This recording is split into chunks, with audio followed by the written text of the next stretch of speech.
전서 4장 9절부터 보겠습니다. 고린도전서 4장 9절로 13절입니다.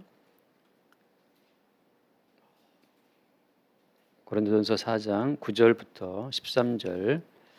9절 보겠습니다. 내가 생각하건대 하나님이 사도인 우리를 죽이기로 작정된 자 같이 끄트머리에 두셨음에 우리는 세계 곧 천사와 사람에게 구경거리가 되었노라. 우리는 그리스도 때문에 어리석으나 너희는 그리스도 안에서 지혜롭고, 우리는 약하나 너희는 강하고, 너희는 존귀하나 우리는 비천하여 바로 이 시각까지 우리가 줄이고 목마르며 헐벗고 매맞으며 정처가 없고 또 수고하여 친히 손으로 일을 하며 모욕을 당한즉 축복하고 박해를 받은즉 참고 비방을 받은즉 권면하니 우리가 지금까지 세상의 더러운 것과 만물의 찌꺼기 같이 되었도다. 아멘. 여기까지 보겠습니다. 사도가 오늘 묘사하고 있는 그 자기의 삶의 이야기를 가만히 들어보면 도대체 이 사람은 왜 이렇게 사는 거죠? 왜 이렇게 사도는 사는 겁니까? 근데 그 사도가 이렇게 비참하게 살아가는 그 자기 삶의 원인을 어디에 있다고 지금 이야기하고 있습니까? 오늘 4장 9절 말씀 보면 내가 생각하건대 하나님이 사도인 우리를 죽이기로 작정된 자 같이, 하나님이 사도를 이렇게 비참하게 삶을 살게 하는 겁니다.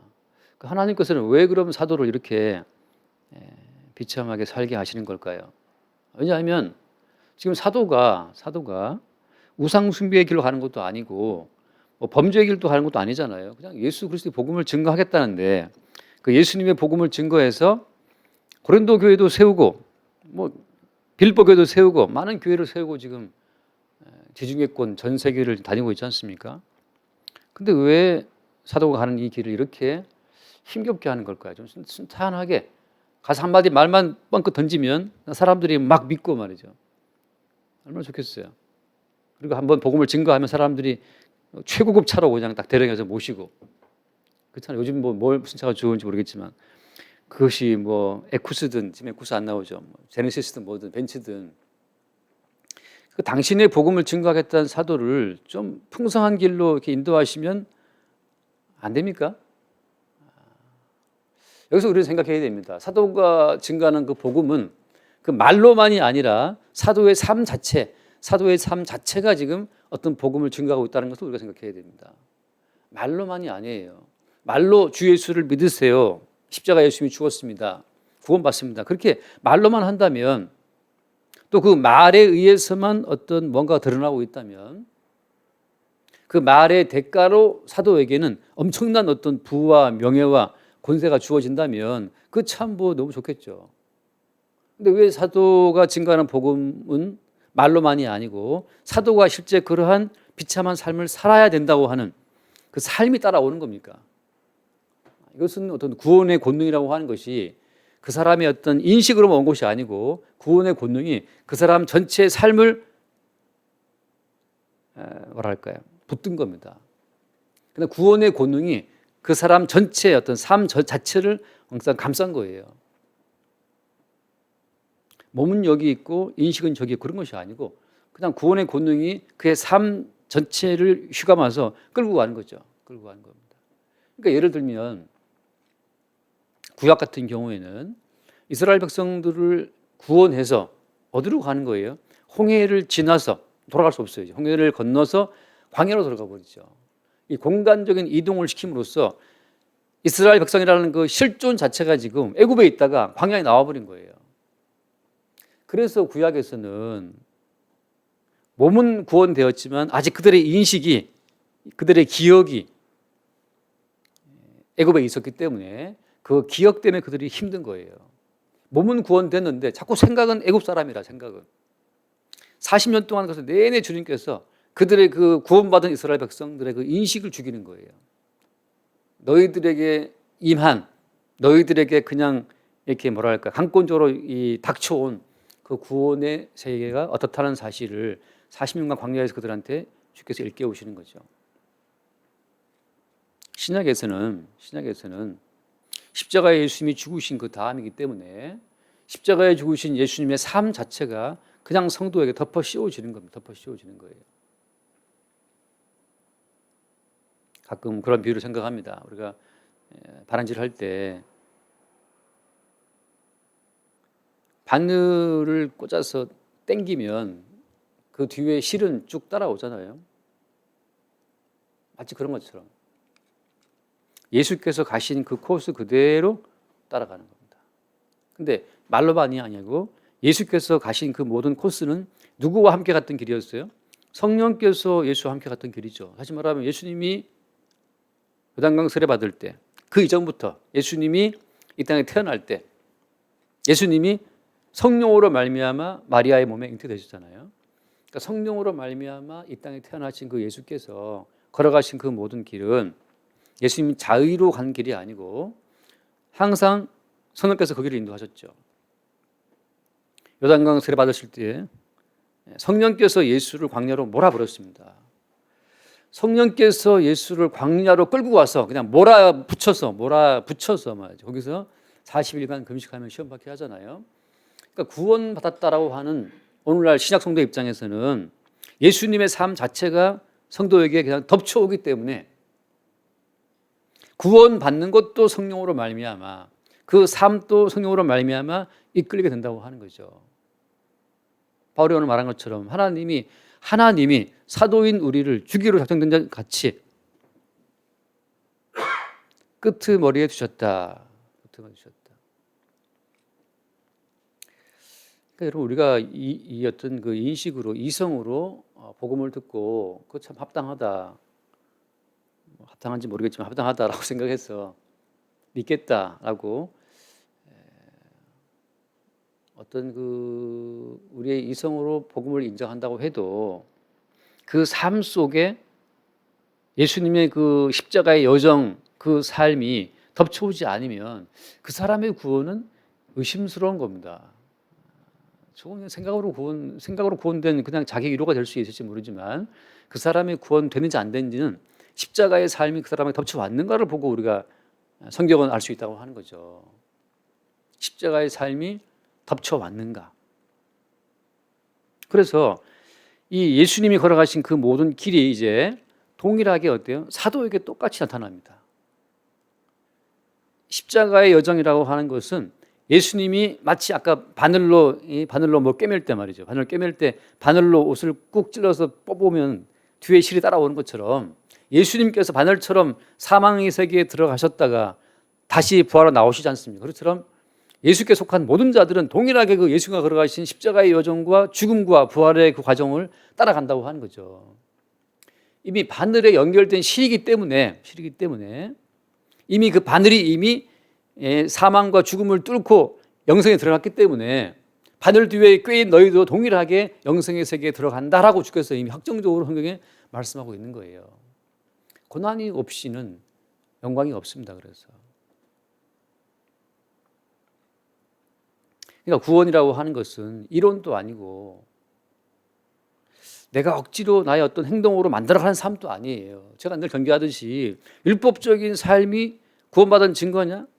너에게 믿음이 있으면 너 행함으로 믿음을 보이라고 말할 때 그 억지로 만들어낸 그 행함이라고 하는 것은 바리새인들이 훨씬 더 우리보다 뛰어납니다. 그거 말하는 게 아니잖아요. 뭘 말하는 겁니까? 성경에서 말하는 믿음과 행함이라는 것을 보세요. 야고보서에 말하고 있는 믿음이 있느냐 행함을 보이라고 말할 때, 다시 말해 행함으로 믿음 보이라고 말할 때 그때 예로 들었던 그 두 사람이 나오잖아요. 한 사람은 아브라함인데 아브라함은 자기의 아들을 바치지 않습니까? 믿음이 있어? 행함으로 믿음을 보여봐, 증명해봐라고 말할 때 그 아브라함이 보였다라고 하는 행함이라고 하는 것이 뭡니까? 아들을 바쳐 드리는 거잖아요.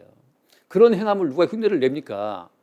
그런 행함을 우리 아들 잘 되기를 바라는 마음으로 예수를 믿는 사람들이 어떻게 아들을 죽일 수 있어요? 두 번째 야고보에서 말했던 그 행함이라는 것은 여리고 성의 기생 라합이 조국을 배신하고 적국의 스파이를 숨겨주고 말이죠. 그 적국의 스파이에게 자기의 목숨을 의탁하는 거잖아요. 조국을 배신하는 그 행함을 보였어요. 오늘날 뭐 뻑하면 대한민국 사랑을 외치는 이런 기독교인들이 가득한 세상 가운데에서 기생 라합이 보여준 믿음으로 말미암는 행함이라고 하는 것은 나라를 배신하는 거였다고 하는 거죠. 예레미야가 보였던 믿음의 증거는 뭐였습니까? 바벨론의 포로로 끌려가라. 조국의 기대를 저버리는 거죠. 여기서 말하는 조국은 그 조국이 아닙니다. 나라를 말하는 거잖아요. 그러니까 참된 믿음이라고 하는 것은 행함이 따라온다라고 말할 때 그 행함이라는 것은 뭘 말하는 겁니까? 예수께서 걸어가신 십자가의 여정을 그대로 따라가는 그것이 그게 행함의 믿음으로 증명되는 행함이에요. 아브라함은 자기 아들을 바침으로써 십자가의 여정 끝에서 아들을 버려야 되는 아버지의 마음과 아버지께 버림받아야 되는 그 아들의 마음 자체를 아브라함 자체가 미리 다 증거하고 있는 거죠. 이스라엘을 위해서 뭘 할 것이냐를 묻는 그 열심당원들에게, 그 바리새인들에게 예수께서 증거하신 것은 뭐였습니까? 이 예루살렘 성이 돌 하나도 돌 위에 남지 않고 다 무너뜨려질 것이다. 그걸 예수께서 말씀하셨잖아요. 예루살렘의 어떤 번성을 위해서 축원을 해줘도 마땅치 않을 양반이 예루살렘 멸망을 예언하고 가셨어요. 기생 라합의 과정이나 마찬가지죠. 종교적으로 관습적으로 예루살렘 성전이 있다고 해서 하나님 거기 계실 것이다. 그 천만의 말씀이었죠. 그것처럼 행함으로 너의 믿음을 보이라고 말할 때 그때 우리의 믿음이라고 하는 것이 행함으로 드러나게 되는 건 맞아요. 맞는데 그때 믿음으로 증명되는 행함이라고 하는 것은 다 무엇이었다? 예수님이 걸어가신 십자가의 여정을 따라가는 예수의 십자가의 여정을 증거하는 그 모든 행함들이라고 하는 거죠. 밖에 나가서 뭐 동네 마당 쓸어주고 가난한 사람들한테 구제연금 나눠주고 하는 그런 행함을 말하는 것이 아니고 그런 행함만을 말하는 것은 아니고 그런 것도 필요하겠죠. 그러나 성경에서 말한 훨씬 더 믿음을 증거하는 행함이라고 하는 것은 오늘 사도 바울이 말하고 있는 겁니다. 하나님이 사도인 우리를 죽이기로 작정된 자 같이 만물의 끄트머리를 주셨다라고 하는 거죠. 끄트머리. 이 뭐 사형 판결을 받은 사형수들, 로마 시대 때 사형 판결을 받은 사형수들을 경기장에다가 콜로세움에 집어넣고 콜로세움에서 검투사 경기 가운데서 죽게 하잖아요. 그런 것처럼 이제 사형을 언도받고 검투사와 경기에 내몰려서 검투사의 칼에 찔려 죽든 맹수에게 찢겨 죽든지 간에 죽음을 앞두고 있는 그 어떤 사형수의 심정을 지금 말하고 있는 겁니다. 매일매일이 십자가에 못 박히러 주님이 걸어가실 때 그 수많은 사람들이 십자가에 끌려가는 예수를 바라봤죠. 그게 바로 뭡니까? 스펙타클. 그게 바로 구경거리예요. 구경거리. 예수가 십자가를 지고 골고다기로 올라갈 때 수많은 구경꾼들이 구경거리가 났잖아요. 지금 그 3명의 사형수가 올라갈 때 그 가운데 한 분이 예수님인데 십자가에서 못 박혀서 피를 쏟고 말이죠. 고통 가운데 그들이 비명을 내지르고 하는 그 모든 광경이 그냥 볼거리예요. 볼거리. 스펙타클. 영화, 요즘 얼마나 영화들이 3D를 구현해서 영화가 생생하게 나옵니까? 마치 그 생생한 영화 장면 보듯이 그 당시에 많은 사람들이 십자가에 죽으신 예수 그리스도를 봤어요. 사람이 죽을 때 저렇게 죽는구나. 저렇게 고통 중에 비명을 지르고 씨름하면서 죽는구나. 내가 죽는 것이 아니니까 다른 사람의 죽음을 바라보면서 그 죽음을 즐기는 거죠. 내가 괴롭지 않다면 타인의 죽음도 우리는 하나의 유익거리예요. 유익거리.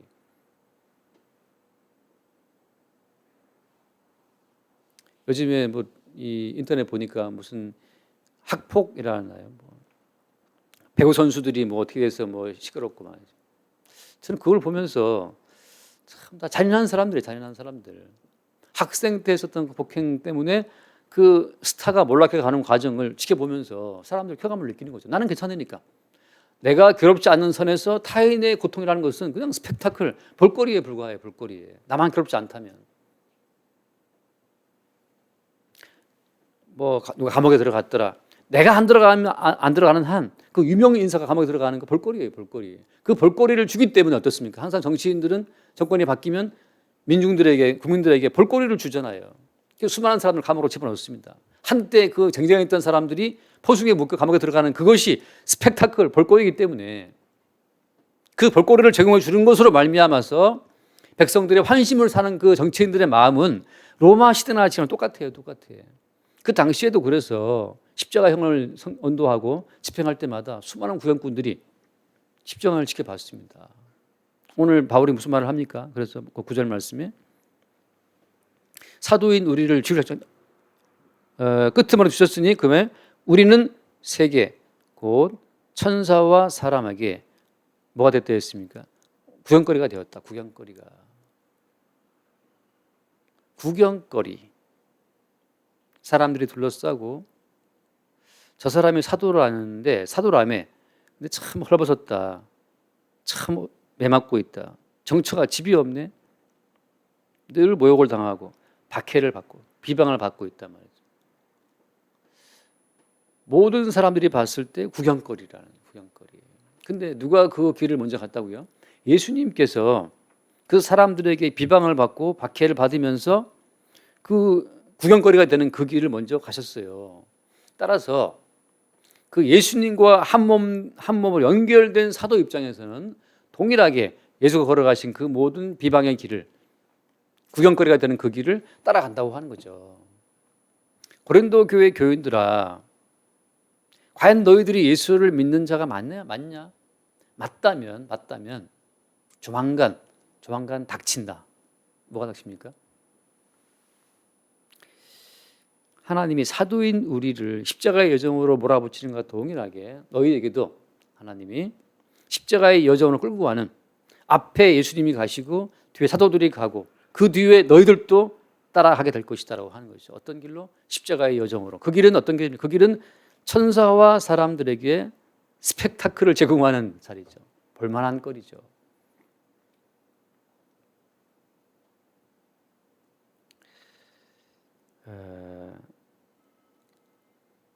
여기 특이한 말이 하나 나오는데 그 뭐냐면 9절 끝에 있는 말씀인데 우리는 세계 곧 천사와 사람에게 그런 말이 나옵니다. 천사와 사람에게 구경거리가 되었다.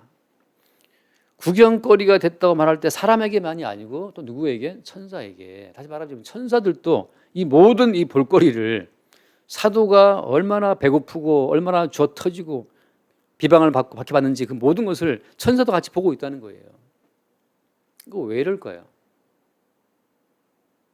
성도가 가는 길이라고 하는 것은 성도가 아까 제가 처음에 드린 말씀처럼 성도가 구원을 받고 가게 되는 그 구원의 여정이라고 하는 것은 단순히 눈에 보이는 이 땅, 눈에 보이는 이 세상 사람들의 차원에서 다뤄질 내용이 아니라는 겁니다. 지금 어느 교회 하나가 부흥되고 안 되고 그게 문제가 아니에요. 교회 커지면 좋겠죠. 교회 커지면 사람 많으면 뭐 과연 좋을까 모르겠지만 왜냐하면 제가 오늘 아침에 한편 설교를 들었습니다. 한편 설교를 아침에 한번 이렇게 쭉 2배속으로 이제 듣는 거죠. 1.5배속인가 들으면서 느끼는 것이 참 설교를 잘 하시는구나. 이렇게 정말 정치하게 정밀하고 치밀하게 설교를 딱 짜서 설교하시는 분들이 있는데 참 성경을 잘 해석하는구나 이렇게 있는데 가고 있는데 끝에 어디로 가냐면 끝에 우리가 볼링 칠 때 볼링 던지면 처음에 잘 굴러가지 않습니까? 가다가 옆에 이제 뭐라 하죠? 옆에 배수로에 빠지잖아요. 피를 못 쓰러뜨리고 볼링을 또 쳐봤어야 알죠. 쳐보셨습니까? 그런 것처럼 처음에 볼링공 잘 굴러갔는데 이대로만 가면 지금 10개 핀 다 쓰러뜨릴 것 같아. 가다가 옆에 배수로를 빠져버리는 것처럼 이렇게 정밀하게 성경을 잘 이렇게 뜯어보시는 분이 왜 끝에 가면 마지막에 왜 이렇게 빠져버릴까? 끝은 어디로 갔냐? 끝은 또 버린 교회 부흥 발전으로 가는 거예요. 버린 교회 부흥 발전으로. 그렇게 교회 사람 끌어모으고 싶습니까? 이 말은 정말 지고 싶다. 이 말 함부로 이러면 왜 끝이 교회로 가냐고. 끝이 아니거든요. 모든 복음이라는 것은 끝이 예수님의 십자가의 여정으로 가야 됩니다. 그것이 구원의 길이잖아요. 아니 애굽에서 나온 사람들이 광야를 지나면서 항상 그들이 뭘 주장했어요? 모세한테 뭘 외쳤습니까? Let's go back to Egypt. 광야는 괴롭다. 제발 좀 돌아가자. 애굽이 그립다. 이 땅의 자리를 잡고 이 땅의 자리를 펴고 살아가는 그 모든 삶 자체로 다시 돌아가자. 그건 구원의 여정이 아니에요. 제가 지금 천사를 말하면서 왜 천사도 우리를 지켜보는가? 엄밀히 말하면 천사라고 하는 것은, 천사는 십자가 여정으로 걸어가는 우리 모두를 도와주는 일종의 조교고,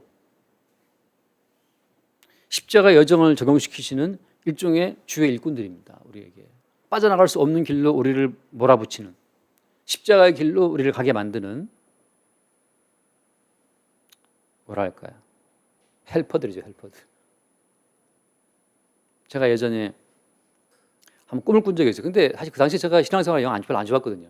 흔히 말하는 영적으로 아주 안 좋을 때였고, 그렇게 뭐 기도도 별로 안 하고 아주 나태할 때였는데, 아주 오래전 이야기입니다. 그날 밤 괴로운 중에 잠을 잤는데 제가 꿈에 무언가를 봤어요. 근데 이거 뭐 꿈 얘기하는 건 아니지만, 꿈에 이제 그 창세기에 나오는 그 마하나임 이야기를 제가 봤어. 그래서 꿈에서 깨서 퍼뜩 성경을 열어봤죠. 그 마하나임 이야기가 성경에 창세기에 나오잖아요. 그 창세기 32장에 보면, 32장에 맞나요? 32장에 보면 야곱이 길을 가는데 하나님의 사자들이 그를 만난지라. 이 천사들이죠. 천사들이 야곱을 만났어요. 그래서 2절에 야곱이, 32장이죠. 야곱이 그들을 볼 때 이르기를 이는 하나님의 군대라 하고 그 땅 이름을 마하나임이라 하였더라. 야곱이 지금 모든 걸 청산해서 고향으로 돌아가는 그 귀향 중이었는데, 그 귀향의 여로 가운데에서 천사들을 만난 겁니다. 하나님의 군대를, 마하나임을. 이거 뭘 보여주는 겁니까? 야곱의 여정이라고 하는 것은 천사들의 어떤 그 미리 가서 모든 길을 예비하고 야곱을 인도해 가는 것처럼, 하나님의 지시하심을 받아서 야곱의 모든 길을 이렇게 앞서가면서 인도했었던 그 천사들이 있다는 사실을 보여주는 거죠. 다시 말하면 십자가의 여정으로 성도를 인도해 나가는 그 하나님의 경륜 가운데 천사들이 다 동원되어서 십자가의 여정으로 성도를 인도하는 그 일에 지금 뭔가 맡은 바 일을 하고 있다는 겁니다. 성도가 구원을 받아서 이 땅을 지나 천성에 이르도록 하는 그 모든 여정 가운데에는 수많은 천사들이 지켜보면서 우리의 모든 길을 인도하고 있다는 거예요. 어디로 인도하는 길? 십자가의 여정을 따라 주와 함께 죽고 주와 함께 살아 주와 함께 영생에 이르는 그 길로 인도하고 있다는 거죠. 여기만 나옵니까? 우리 유명한 베델 이야기 보면 그 베델에서 야곱이 꿈을 꿀 때 뭘 봤어요? 꿈에 사닥다리가 있었고 천사들이 사닥다리를 오르락내리락 했다는 것을 말해주고 있지 않습니까? 야곱이 아버지의 축복을 받아서 형의 미움을 받고 길을 떠나서 지금 먼 길로 가고 있을 때 그 모든 여정, 하나님 복은 내가 받았는데 왜 내가 집을 떠나야 됩니까? 복 받은 사람이 더 안락하고 더 편안히 살아야지 내가 왜 정든 부모집을 떠나서 낯선 타향으로 가야만 되는 겁니까? 라고 베델에서 돌베개 베고 잠을 자고 있을 때 천사들이 오르락내리락 하고, 다시 말하면 야곱의 모든 길이라는 가치를 천사들이 인도하고 있었어요. 천사들이 돌베개를 베고 자고 있는 야곱의 그 어떻게 보면 구슬픈 모습이죠. 왜냐하면 돌베개 베봤어요? 돌베개? 돌베개가 이게 푹신푹신합니까? 돌베개를 베고 잘 수밖에 없는 광야에서 그 쓸쓸한 어떤 야곱의 모습이잖아요. 예수님께서 아무 친구도 없이 광야에서 40일 동안 시험 받으실 때 예수님께서 그 예루살렘과 유대를 다니시면서 복음을 증거하실 때 그 예수님을 환대해 준 사람들이 그리 많지 않았거든요. 그 모든 쓸쓸한 길을 야곱도 따라가는 건데, 그렇게 그 쓸쓸하고 외로운 고난의 여정으로 야곱을 인도해 가는 그 모든 가이드들이 누구였다? 그 천사들이었어요. 천사들.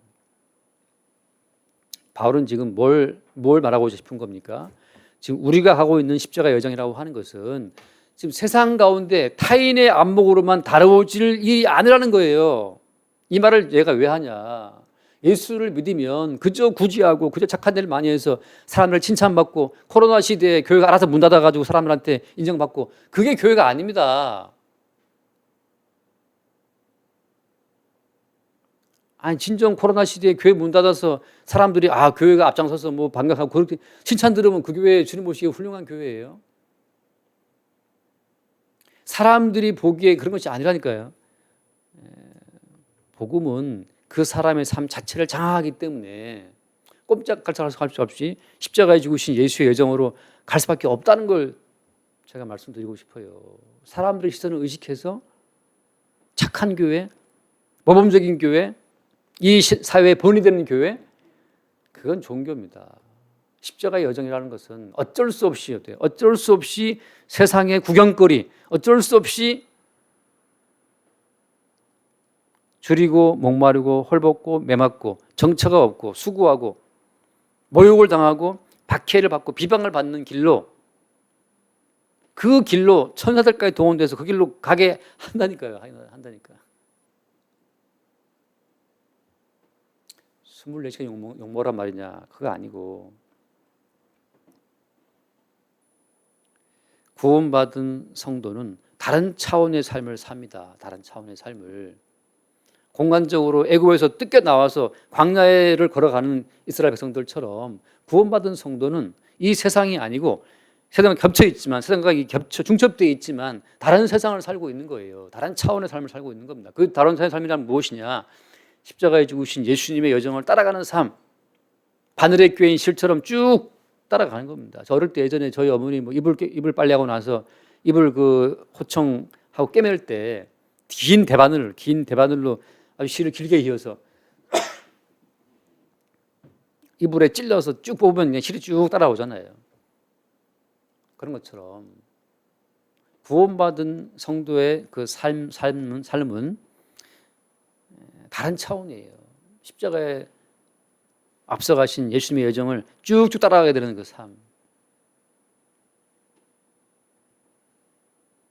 그래서 이 사람들의 어떤 차원에서 우리의 삶을 평가하고 다뤄보자는 뜻이 아니라 우리의 삶에 과연 구원받은 자의 그 어떤 삶의 증거들이 드러나고 있는가, 그걸 지금 사도 바울이 고린도 교회 교인들에게 말하고 있는 겁니다. 왜? 고린도 교회 교인들이 스스로 왕이 되어서 왕노릇 하고 있으니까. 그 지난주에 말씀 봅시다. 그 8절 말씀 보면 8절인가요?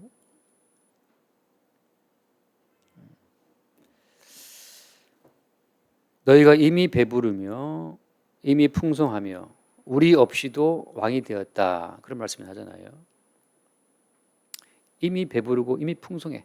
다시 말하면 예수 그리스도를 믿는 그 믿음 자체를 현실의 삶의 풍성함과 부유함으로 다 끌고 내려온 거예요.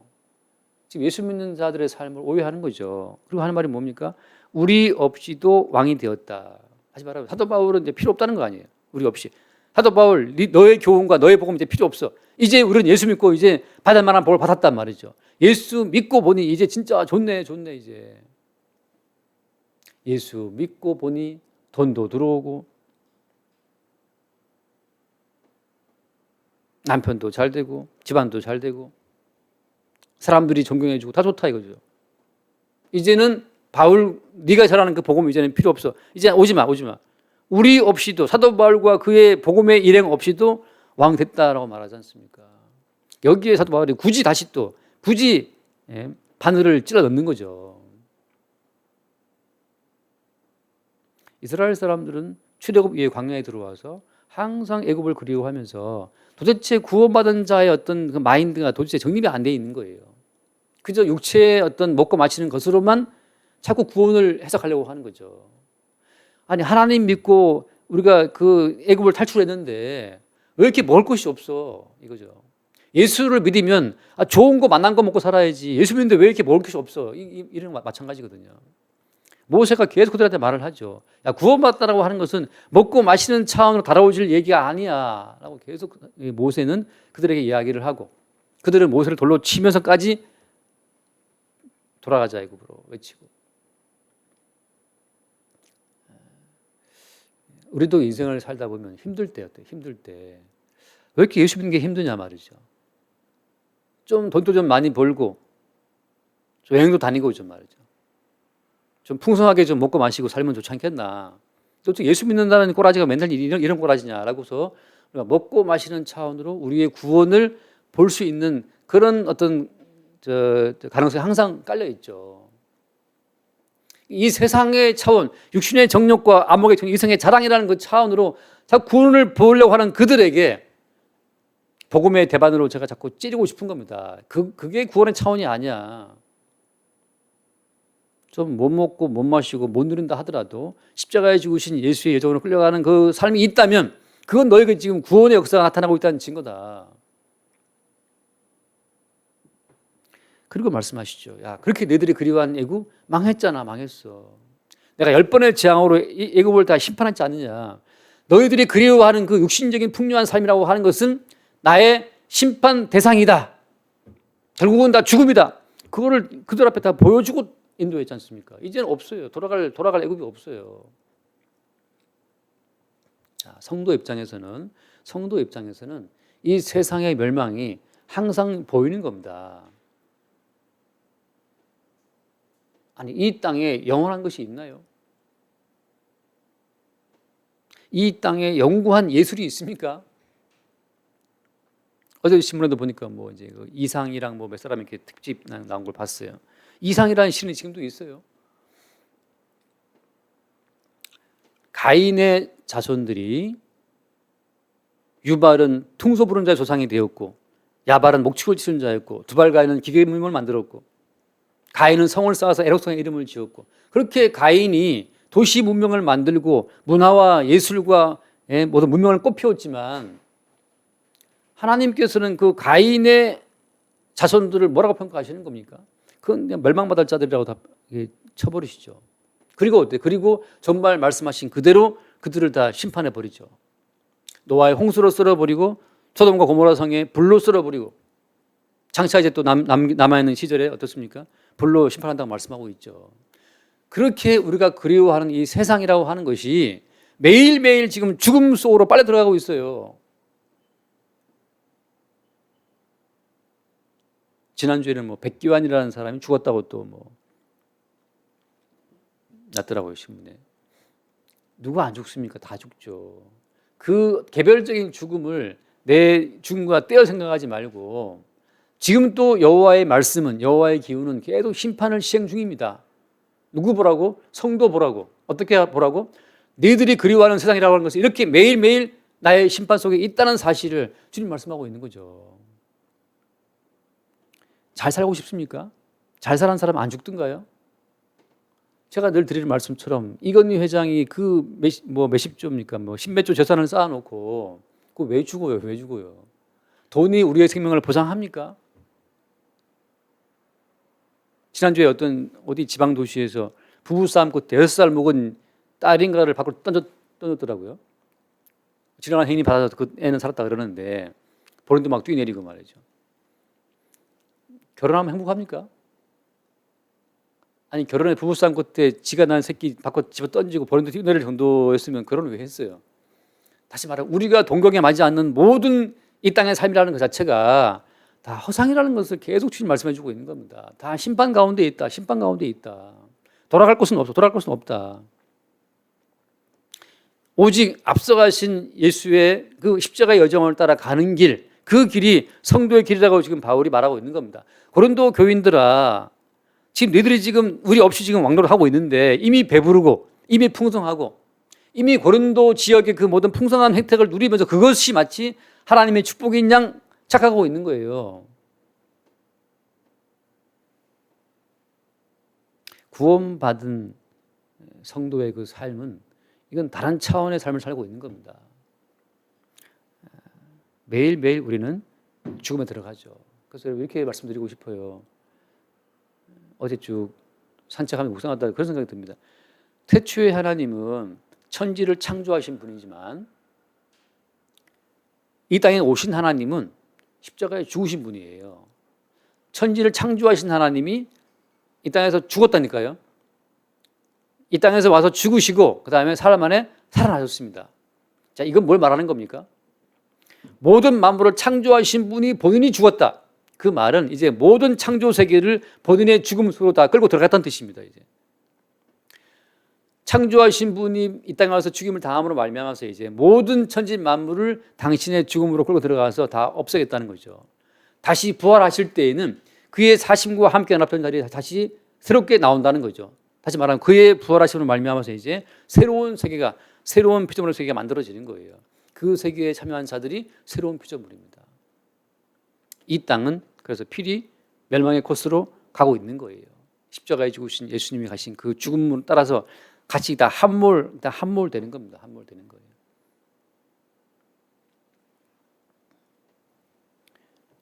거예요. 저는 킹덤이란 그 넷플릭스 드라마를 보다 보니까 마지막에 그 좀비 떼를 다 잡아 죽이기 위해서 그 세자가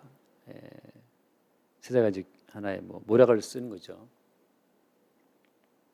겨울에 얼어붙은 그 궁궐 뒤 연못으로 다 이제 가서 그 얼어붙은 얼음으로 다 좀비를 끌어 모으게 한 다음에 연못을 깨트려서 다 물에 빠뜨리죠.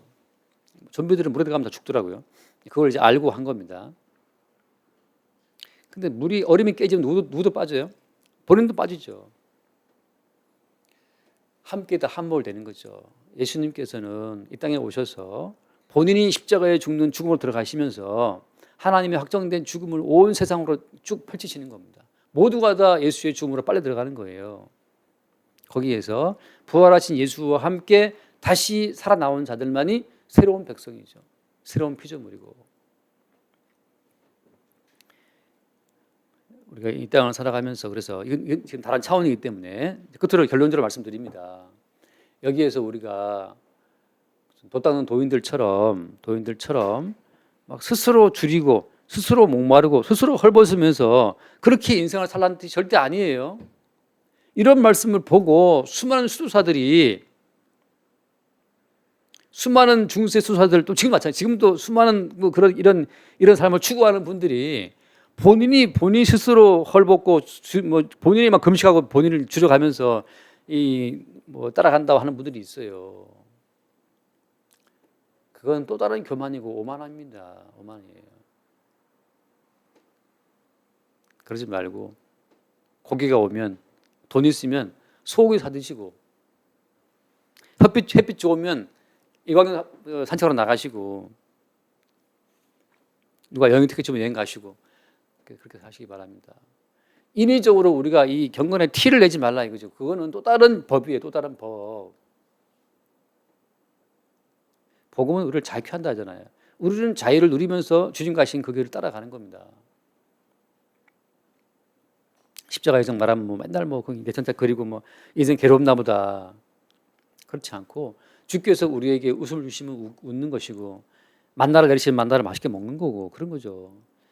그 안타까운 것은 신실하다는 분들이 이 말씀을 흉내내어서 가장 수도사 마냥 그렇게 뭐 절제하고 뭐 심각한 표정을 짓고, 눈빛도 그냥 심각해. 사슴 한 마리 보는 것 같아요. 눈빛을 우울한 눈빛을 지어가면서 세상에 이러니 어떻게 하면 좋겠습니까? 뭐 어떻게 하면 좋아요? 그냥 밥 맛있게 먹고 잠 자면 되지. 세상은 주께서 이미 확정해 놨습니다. 열심히 일하시고 돈 벌고 번 돈 맛있게 사 먹고 집안일하고, 주님이 알아서 우리를, 야곱을 알아서 쫓아서 딴 가게 한 것처럼 알아서 우리를 천사를 동원해서 우리의 모든 길을 인도한다는 걸 믿고 그날 주어진 그날 일정을 따라 은혜 가운데 사시면 되는 겁니다. 단지 뭘 기억하라? 십자가의 여정이 곧 성도가 걸어가야 될 새로운 구원의 길이고, 우리는 그 구원의 차원 위에 있다는 사실, 그게 성도의 인생이라고 하는 거죠. 그렇게 우리의 모든 삶이 앞서가신 예수님의 그 여정을 따라가는 삶 될 수 있기를 바라고, 그 여정 가운데 웃음도 있고 기쁨도 있고 다 있어요. 매 순간순간 주의 영으로 말미암아 십자가의 복음이 우리에게 파고 들어올 때마다 이건 참 과분한 은혜구나를 볼 수 있기를 바라고, 우리는 주님처럼 십자가에 죽어 마땅한 자들인데 오늘 이렇게 행복을 누리는구나, 그 순간순간을 또 누리시기를 바랍니다. 그래서 우리는 사나 죽으나 괴로우나 즐거우나 우리 주 예수의 십자가 은총으로 살아가는 그 자들, 그들이 곧 왕이죠. 왕 대신 주와 연합된 왕의 삶이 있기를 바랍니다. 기도하겠습니다. 존귀하신 주님 감사합니다. 스스로 왕된 고린도 교인들을 향하여서 그들의 그 터무니없는 환상을 십자가의 복음으로 깨뜨리시는 사도의 이 날카로운 복음의 메시지가 또한 우리의 삶을 새롭게 볼 수 있도록 이끌어 주옵소서. 우리 주 예수 이름으로 기도드립니다. 아멘.